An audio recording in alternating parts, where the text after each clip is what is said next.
Хирурга Юрия не так давно назначили главврачом в клинике.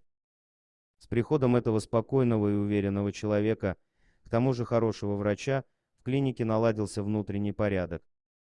Не стало выпивших сотрудников на рабочем месте, никаких романтических отношений между медсестрами и докторами. Но при всех своих замечательных качествах Юрий не мог наладить собственную семейную жизнь.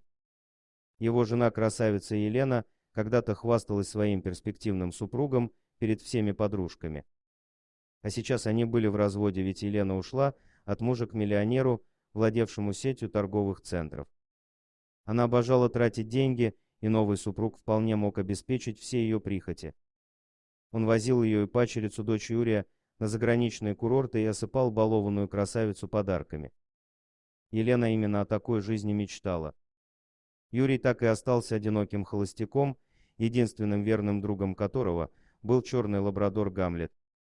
Только он преданно дожидался любимого хозяина у двери, только он провожал его на работу тоскливым взглядом.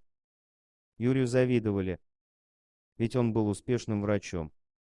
В один из дней в клинику привезли молодую женщину с тяжелыми травмами. Ее звали Валерия. Пациентка была в тяжелом состоянии, а когда пришла в себя, оказалось, что у нее проблемы с речью. Женщина не произносила слов, только звуки. Видимо, таковы были последствия тяжелых травм.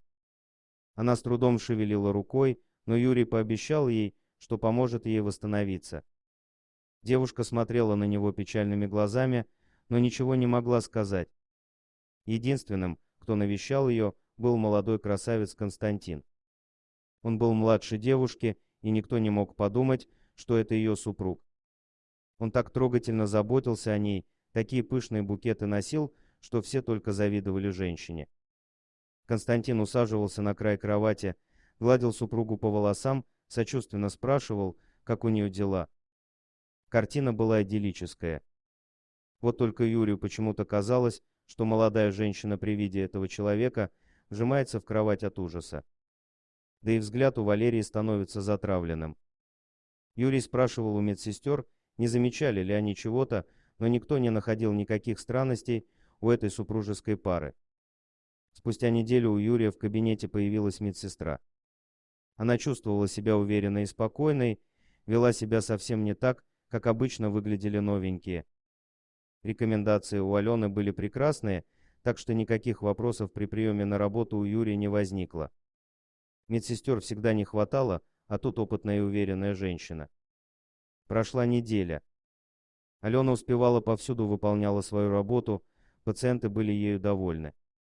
Вот только с коллективом она не сближалась.